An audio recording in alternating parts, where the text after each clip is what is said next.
नमस्कार दोस्तों, स्वागत है आपका आपके अपने YouTube चैनल पर। तो दोस्तों, राजस्थान पीटीटी कॉलेज अलॉटमेंट 2024 की सेकंड लिस्ट को लेकर दोस्तों इस वीडियो में बात करेंगे। सेकंड लिस्ट आप कहां से देख पाओगे, कैसे आप सेकंड लिस्ट देख सकते हो, और जो आपने फीस जमा कराई है या फिर आप आगे कराओगे दोस्तों 27,000 रुपये।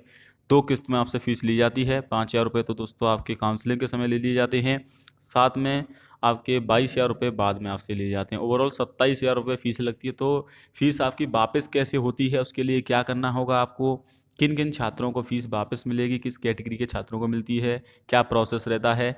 सेकंड लिस्ट की कट ऑफ को लेकर बात करेंगे कि सेकंड लिस्ट की दोस्तों आपकी क्या कट ऑफ रहेगी और कितने नंबर तक कॉलेज मिल जाएगी। क्योंकि दोस्तों आज आपका 2 अगस्त हो चुका है, 5 अगस्त को आप सबको पता है आपकी सेकंड लिस्ट आनी है। बोर्ड की तरफ से जो आंकड़े जारी किए गए हैं दोस्तों, उसमें टोटल जो सीटें हैं दोस्तों वो आपकी 32,747 ये सीटें हैं, और 17,678 4 वर्षीय बीएड की टोटल 50,400 के आसपास सीटें हैं दोस्तों जो रिक्त हैं। 38,000 ऐसे विद्यार्थी भी हैं जिनको पहली लिस्ट में कॉलेज तो मिल गई थी, लेकिन उन्होंने कॉलेज चॉइस में बदलाव किया है। जी हाँ दोस्तों, कॉलेज बदला है। तो ये तो ओवरऑल दोस्तों आपकी यहाँ पर सीटों के आंकड़े हो गए हैं। ओवरऑल सीटें अगर बात करें 2 वर्षीय बीएड में 1,07,000 सीटें हैं, और 4 वर्षीय बीएड में अलग अलग कोर्स में जैसे कि आपके बीए बीएड में 22,975 हैं, और बीएससी बीएड में 21,332 हैं। तो जो बीएससी बीएड वाले विद्यार्थी हैं वो तो निश्चिंत रहें, उन तो सभी छात्रों को कॉलेज मिल जाएगी, चाहे आपके 200 नंबर क्यों ना हो। जी हाँ दोस्तों, 200 नंबर पर भी कॉलेज मिल जाएगी, क्योंकि बीएससी बीएड में 19,000 छात्रों ने काउंसलिंग कराई है, और सीटों की संख्या है 21,333 332।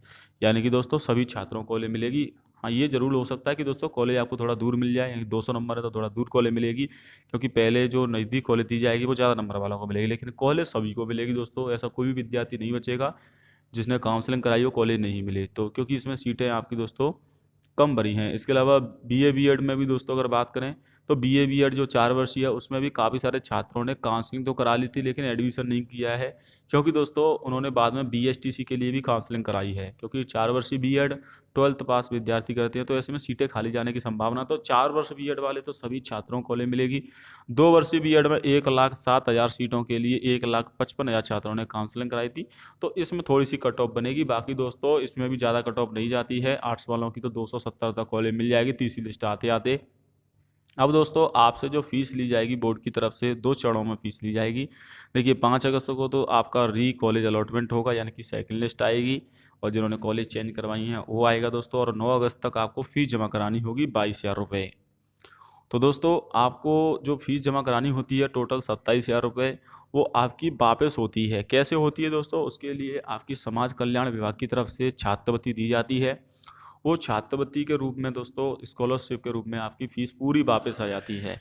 लेकिन किन किन छात्रों की आती है वो मैं आपको बता देता हूँ। एसटी कैटेगरी के जो विद्यार्थी हैं उनकी पूरी फीस वापस आ जाती है। समाज कल्याण विभाग के छात्रवृत्ति के दोस्तों आपके फॉर्म भरे जाते हैं, जो सितंबर में भरे जाएंगे और नवंबर तक चलेंगे, तो आप फॉर्म जरूर भर देना। ऑनलाइन फॉर्म करना होता है। इसके बाद कॉलेज वालों की तरफ से उसको पास किया जाता है कि हाँ हमारे यहाँ बच्चा स्टडी कर रहा है, और उसके बाद दोस्तों आपकी स्कॉलरशिप मात्र 1 महीने के अंदर ही आ जाएगी। जल्दी इसलिए आएगी दोस्तों क्योंकि इस बार सरकार का अच्छा बजट है, और नई सरकार बनी है, पूरा बजट है दोस्तों सरकार के पास, तो स्कॉलरशिप सभी की डाली जा रही हैं। तो एसटी कैटेगरी वाले, इसके अलावा एससी कैटेगरी से अगर आप हैं तो आपकी पूरी फीस वापस आ जाएगी। इसके अलावा दोस्तों अगर आप ओबीसी कैटेगरी से हैं, जी हाँ दोस्तों, अगर आप ओबीसी कैटेगरी से हैं तो भी आपकी पूरी फीस वापस आएगी, लेकिन बीपीएल वालों के लिए ये ऑप्शन रहता है, सिर्फ बीपीएल वालों के लिए। वो यानी कि ओबीसी कैटेगरी में अगर आप बीपीएल हैं तो आपकी फ़ीस पूरी वापस आएगी। वहीं एमबीसी कैटेगरी वालों की भी पूरी फीस वापस आ जाती है। इसमें कोई भी बीपीएल नहीं होना चाहिए। कैसे भी हो, आप बीपीएल हो या एपीएल हो, सबकी फीस वापस आती है। लेकिन सिर्फ ओबीसी कैटेगरी में अगर आप बीपीएल हैं तभी आपकी स्कॉलरशिप आती है, वरना नहीं आती है। इसके अलावा दोस्तों अगर आप ईडब्ल्यूएस हैं तो इनके भी फीस वापस से आती है। तो ओवरऑल जनरल को छोड़कर सभी कैटेगरी के विद्यार्थियों की फीस वापस आती है। लेकिन अगर आपके घर में कोई सरकारी सदस्य है तो आप भले किसी भी जो है दोस्तों कैटेगरी से हो, चाहे आप एसटी हो, एससी हो, ओबीसी हो, एमबीसी हो या फिर ईडब्ल्यूएस हो, आपकी स्कॉलरशिप नहीं आती है। क्योंकि सरकारी जो घर में से कोई सदस्य होता है तो उसकी स्कॉलरशिप नहीं डाली जाती है। बाकी सबकी स्कॉलरशिप आती है, जिस प्रकार से मैंने आपको बताया है। तो आप स्कॉलरशिप का ध्यान रखें, इससे आपको काफ़ी बेनिफिट होगा। क्या सरकारी वालों की आती है या फिर प्राइवेट वालों की आती है, जिनको सरकारी कॉलेज से बीएड करेंगे या फिर प्राइवेट से। आप किसी भी कॉलेज से कर रहे हो बीएड, चाहे प्राइवेट हो या सरकारी, दोनों की फ़ीस वापस आती है। तो दोस्तों इस चीज़ का आपको ध्यान रखना है, दोनों साल आपकी फ़ीस वापस आएगी। 27-27 हज़ार रुपये फ़ीस रहती दोनों साल की, तो 54 हज़ार रुपये आपकी फ़ीस के जाते हैं, वो वापस आपके आ जाएंगे।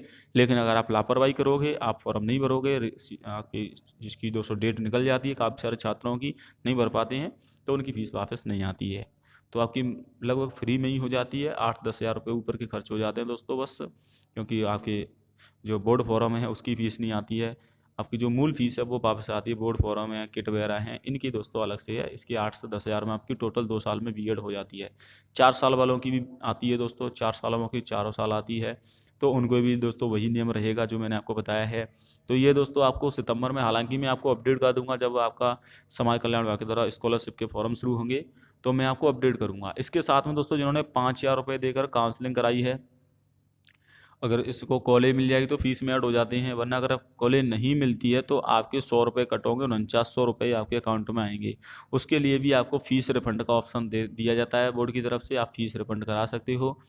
और जब आपने काउंसलिंग कराई तो अकाउंट नंबर भी मांगा गया था, हालांकि दोबारा से ऑप्शन दिया जाएगा, कोई त्रुटि रह गई है। अगर आपका अकाउंट नहीं है तो आप अपने माता पिता का अकाउंट लगा सकते हैं और आपके अकाउंट में पैसे विदिन 45 दिन के अंदर बोर्ड आपके रुपए लौटा देगा। तो ये तो फीस को लेकर पूरा प्रोसेस है। बाकी दोस्तों सेकंड लिस्ट में कट ऑफ बहुत कम हो जाएगी लगभग। बाकी अगर मैं सेकंड लिस्ट की बात करूं दोस्तों, तो सेकंड लिस्ट में 10 से 20 नंबर कट ऑफ कम होगी। अलॉटमेंट कैसे चेक करोगे आप, यानी कि कॉलेज जिस प्रकार से आपने पहली लिस्ट चेक की थी उसी प्रकार से सेकंड लिस्ट आएगी। जैसे अगर आपको 2 वर्ष की क्लिक चेक करनी तो 2 वर्ष पर दबाना है, 4 वर्ष की तो 4 वर्ष पर क्लिक कर लेना है। जैसे ही आप क्लिक करोगे दोस्तों, यहाँ पर री कॉलेज अलॉटमेंट का ऑप्शन आएगा। अभी दोस्तों री कॉलेज अलॉटमेंट का ऑप्शन नहीं आया, क्योंकि 5 तारीख को लिस्ट आएगी, तो 5 तारीख तक को आपको वेट करना होगा। यहाँ पर आपका देखिए ये reprint college college allotment change का ऑप्शन है। अभी यहाँ पर रीप्रिंट की जगह री कॉलेज अलॉटमेंट का ऑप्शन आएगा। ये तो आपका कॉलेज चॉइस फिलिंग का ऑप्शन है। यहाँ पर आएगा दोस्तों री कॉलेज अलॉटमेंट, यानी कि दोबारा से कॉलेज अलॉटमेंट, सेकंड लिस्ट भी जिसे आप बोल सकते हो। तो ये दोस्तों आपको जैसे ही आएगी उसके बाद आपको सिंपली उसमें डिटेल डाल देनी है, जैसे कि रोल नंबर वगैरह, एप्लीकेशन नंबर वगैरह, या फिर डेट ऑफ बर्थ, यहाँ से चेक कर सकते हो। और जो कॉलेज आपको मिली होगी दोस्तों उसकी पूरी जानकारी मिल जाएगी। इसके बाद आपको बाकी की फीस जमा करानी होगी 22 हज़ार रुपये, और फिर दोस्तों आपका एडमिशन हो जाएगा। अगले महीने इसी महीने में आपकी जगह अगस्त में 25 तारीख से कॉलेज स्टार्ट हो रही हैं। जी हाँ दोस्तों, 25 तारीख से कॉलेज भी पीटीटी बीएड की स्टार्ट हो जाएंगी, कॉलेज में आपको बुलाया जाएगा। और ये है दोस्तों पूरी जानकारी। कोई डाउट है मुझे कमेंट करके पूछ सकते हैं। तैयार रहें दोस्तों पीटीटी से संबंधित जानकारी सबसे पहले प्राप्त करने के लिए चैनल को सब्सक्राइब करें। और कोई भी डाउट है तो आप मुझे कमेंट करके पूछ सकते हैं। पीटीटी की जो वेबसाइट है दोस्तों, इस पर भी आप विजिट करते रहें, क्योंकि डेली इस पर अपडेट आती रहती है, जो भी छोटी छोटी अपडेट आती हैं दोस्तों, हालांकि मैं आपको अपडेट कर ही देता हूँ।